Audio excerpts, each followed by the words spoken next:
Strong रूमच्या 100 metre दायऱ्यात network जामर लावा. मार्क्सवादी communist पक्षाची मागणी. राज्य निवडणूक आयुक्त यांना निवेदन.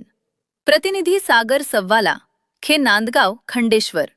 नांदगाव खंडेश्वर नगरपंचायत सार्वत्रिक निवडणूक 2025 ची मतदान प्रक्रिया 2 डिसेंबर 2025 ला शांततेत पार पडली.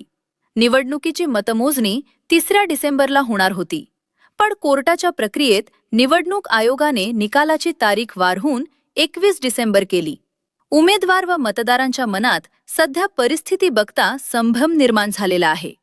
मार्क्सवादी कम्युनिस्ट पक्षाच्या वतीने शुक्रवार रोजी निवडणूक निर्णय अधिकारी तथा तहसीलदार यांना निवेदन देण्यात आले.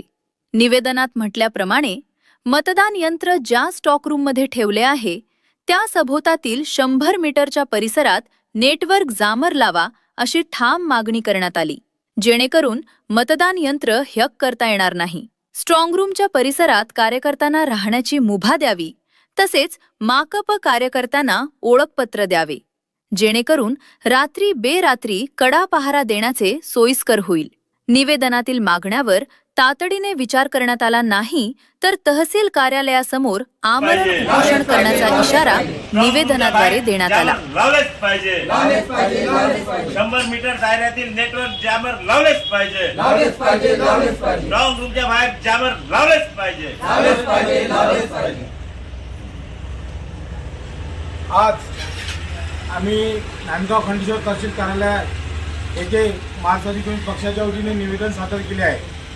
माननीय तहसीलदार निवडणूक आयोग यांना आम्ही निवेदन देत त्याच्यामध्ये मागणी केली आहे की जी निवडणूक प्रक्रिया नांदगाव शहरामध्ये नगरपंचायत मार्फत झालेली आहे त्या निवडणूक प्रक्रियेचा निकाल 3 तारखेला लागणार होता.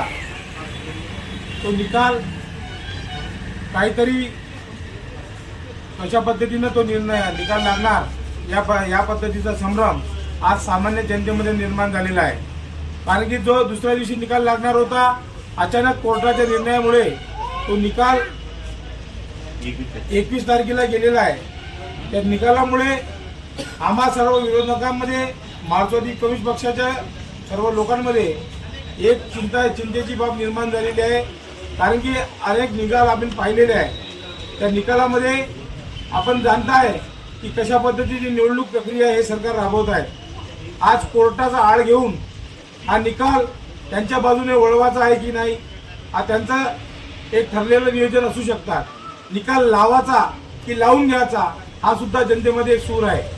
म्हणून या निवेदनामार्फत आम्ही माननीय तहसीलदार साहेबांना सांगितलं की आपण जिथं स्ट्रॉंग रूम आहे, जिथे ईव्हीएम ठेवलेले आहे, अशा ठिकाणी 100 मीटरच्या दायऱ्यामध्ये नेटवर्क जामर लावावा ही आमची मागणी खास करून आहे.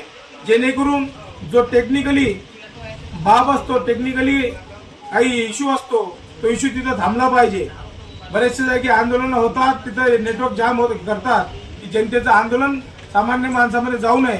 म्हणून आमची कष्टकऱ्याची पार्टी, सामान्य शेतकरी शेतमजुरांची पार्टी, ज्या अधिकारानं जनतेला आम्हाला मतं दिली आहे त्या मतामध्ये कुठे खोडताळ होऊ नये, मतांचा दुरुपयोग होऊ नये म्हणून जामर लावण्यात यावं, या निमित्तानं आमची मागणी आहे.